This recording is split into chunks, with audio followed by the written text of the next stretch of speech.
وعلى من لا نبي بعده اما بعد فاعوذ باللہ من الشیطان الرجیم بسم اللہ الرحمن الرحیم۔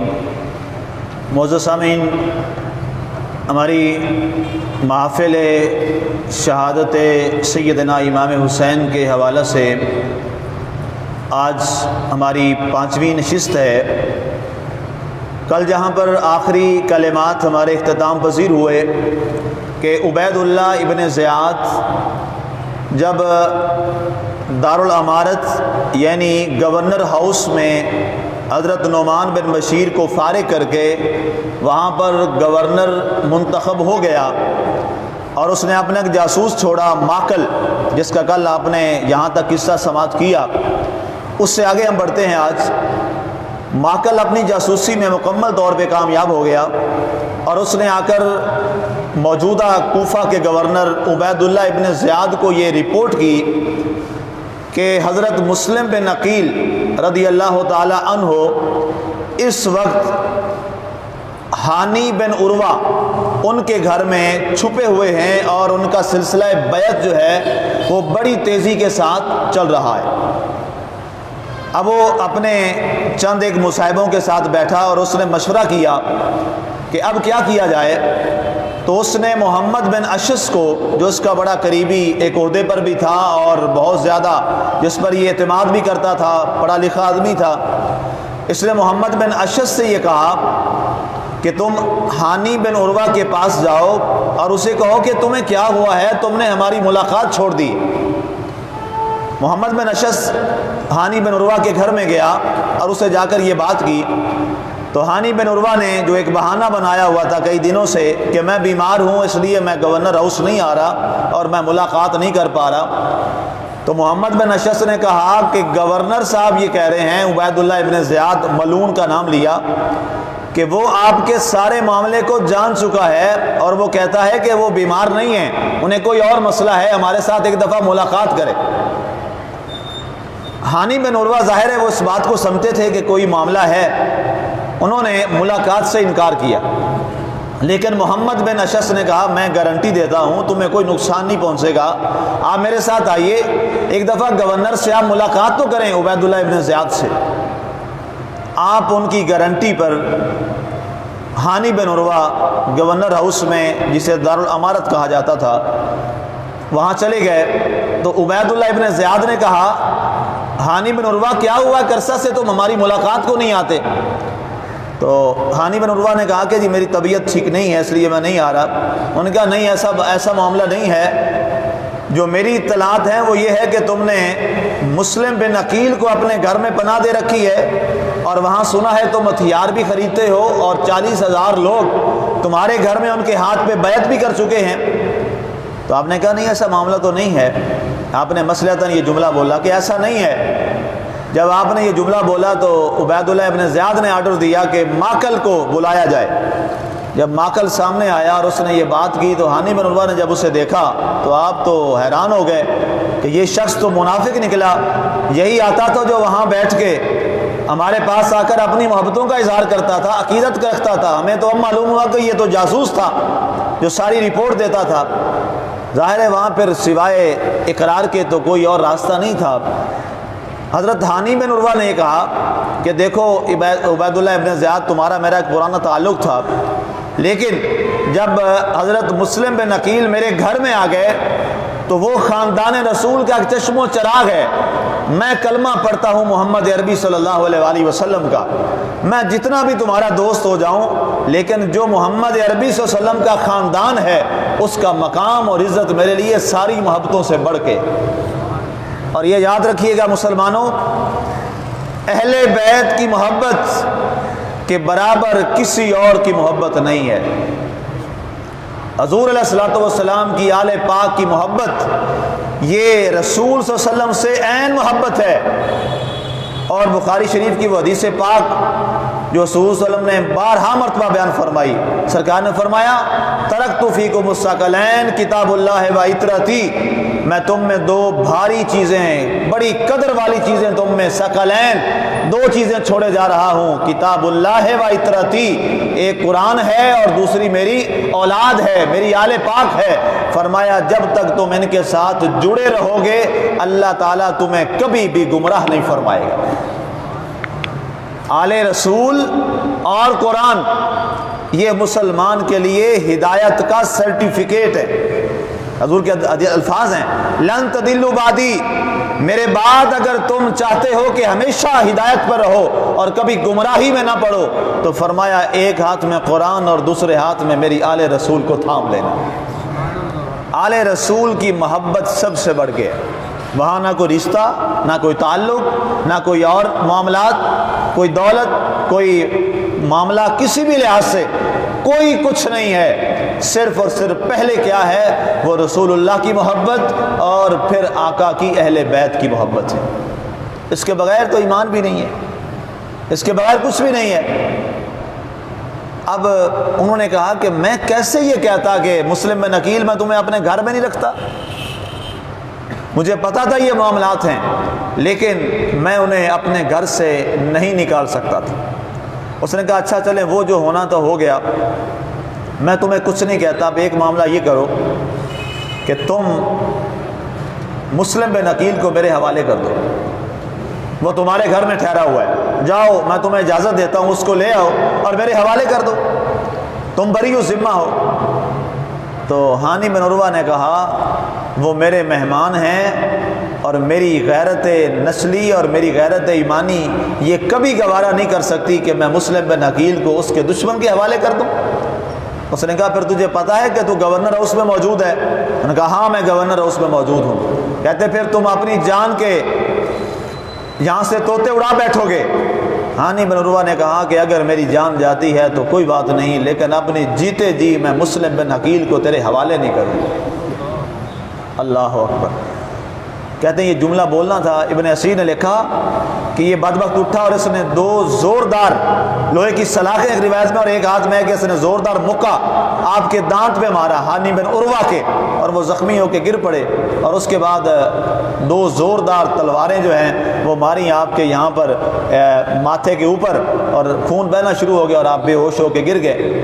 اس کے بعد انہوں نے کہا کہ اب جاؤ ان کے گھر میں، وہاں حملہ کر دو اور مسلم بن عقیل کو وہاں سے گرفتار کر کے لے آؤ۔ اب جب یہ بات وہاں ہوئی تو مسلم بن عقیل کو یہ بات پہنچ گئی رضی اللہ تعالیٰ عنہ کو، یہ معاملہ ہو گیا ہے۔ تو ظاہر ہے ہانی بن عروہ بڑے امیر زادے تھے، کوفہ کے بڑے لوگوں میں سے تھے، ان کے خاندان کو پتہ چلا، وہ سارے لوگ تلواریں لے کر باہر نکل آئے۔ انہوں نے کہا کہ آج ہم گورنر کو قتل کر دیں گے۔ حضرت مسلم بن عقیل نے ان کی قیادت کی اور یہ سارے لوگ ان کی قیادت میں گورنر ہاؤس کا گھیراؤ کر لیا۔ اب جب یہ حالت دیکھی تو یہ پریشان ہو گیا۔ لوگوں نے بار بار کہا مسلم بن عقیل سے آپ اجازت فرمائیں ہم گورنر ہاؤس کا مقابلہ کر کے اندر داخل ہو کے اس کا قتل کر دیتے ہیں۔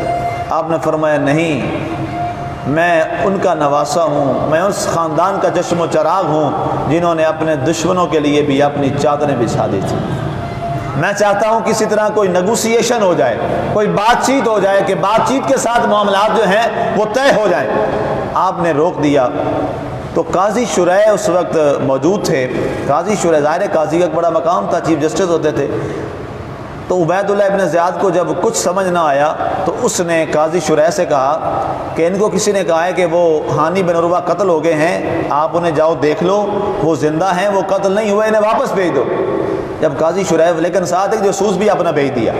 قاضی شریح جب گئے وہاں پر ہانی بن عروہ کے پاس، عبید اللہ کا جاسوس بھی ساتھ ہے، تو ہانی بن عروہ نے یہ کہا کہ میری قوم سے آپ یہ کہیے کہ مجھے اس نے لہو لہان کیا ہے، زخمی کیا ہے، میں شدید زخموں کی تکلیف میں ہوں، 10 لوگ بھی اگر اندر آ جائیں تو یہاں سے مجھے آزاد کروا سکتے ہیں میرے خاندان کے لوگ، اور انہیں یہ کہیں کہ میں ابھی تک زندہ ہوں، ابھی میں مرا نہیں ہوں۔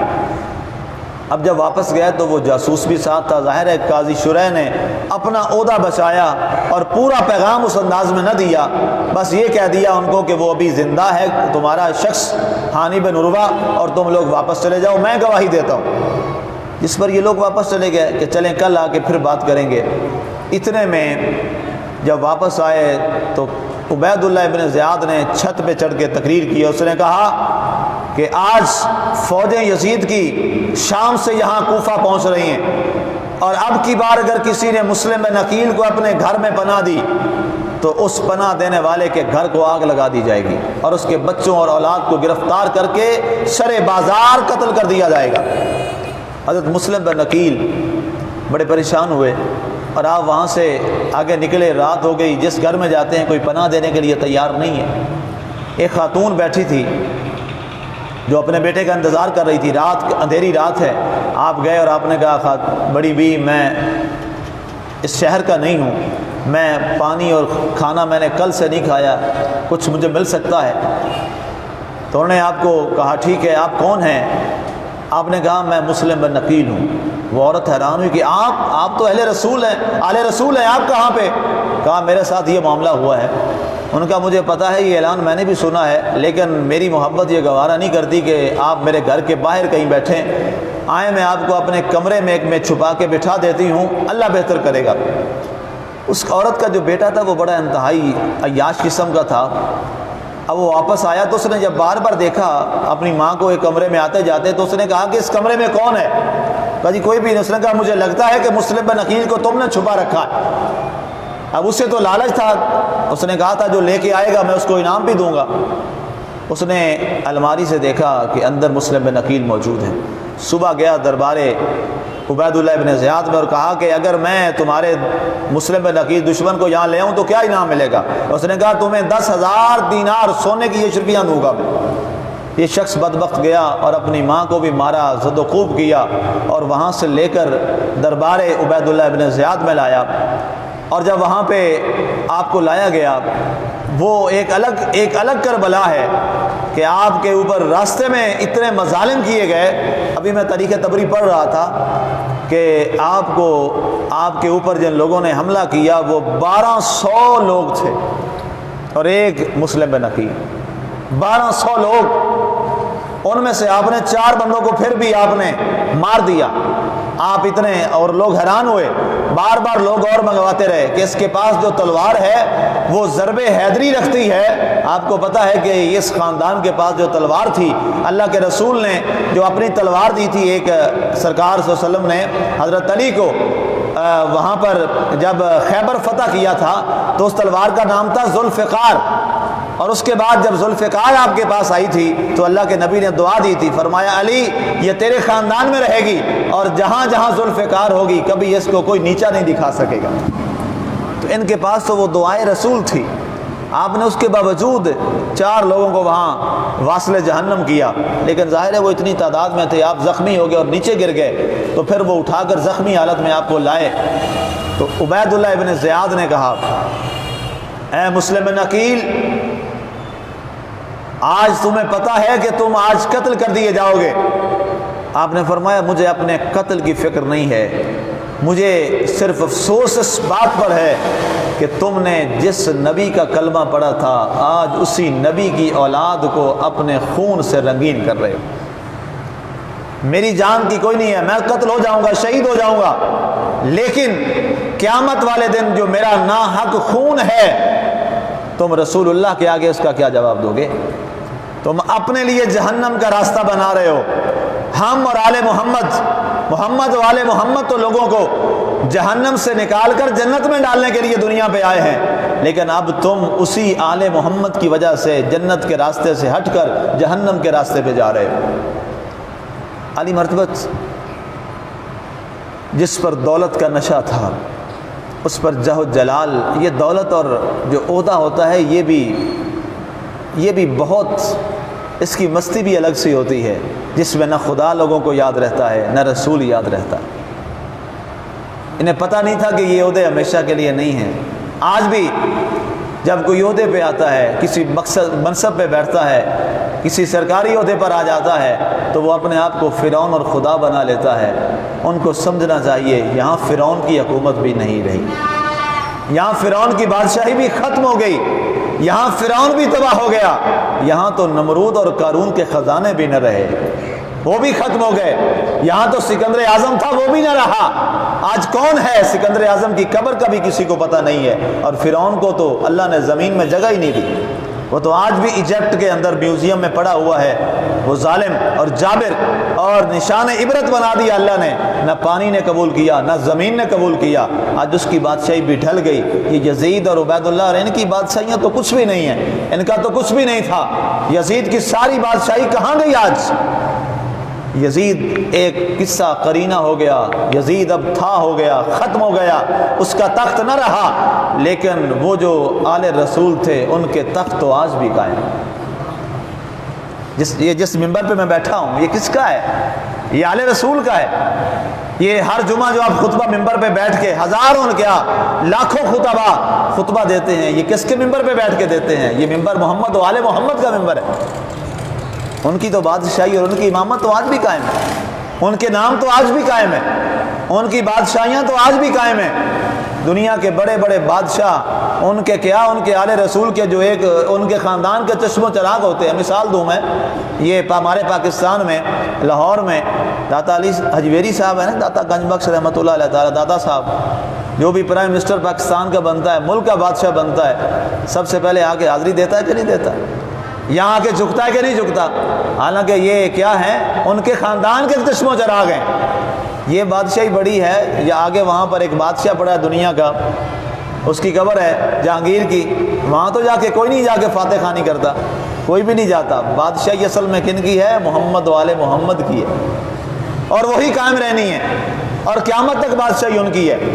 وہ اپنے نشے میں ایسا دھت تھا، اس کو یہ پتہ نہ چلا کہ میں آج کس کے قتل کرنے اور شہید کرنے کا حکم دے رہا ہوں۔ اس نشے کے عالم میں اس بدبخت نے کہا کہ آپ کو معلوم ہے کہ ہانی میری قید میں ہے؟ آپ نے فرمایا ہاں مجھے معلوم ہے، اور ہانی بن عروہ میری وجہ سے قید میں ہے آج تیرے پاس۔ تو یہ بدبخت بولا کہ میری تمنا تھی کہ میں تم دونوں کو اکٹھا قتل کرتا تاکہ اس کو بھی پتہ چلتا اور تمہیں بھی پتہ چلتا۔ آپ نے فرمایا یاد رکھنا، ہانی میری وجہ سے دنیا سے رخصت ہو رہا ہے، اور آج اس کو شہادت ملے گی۔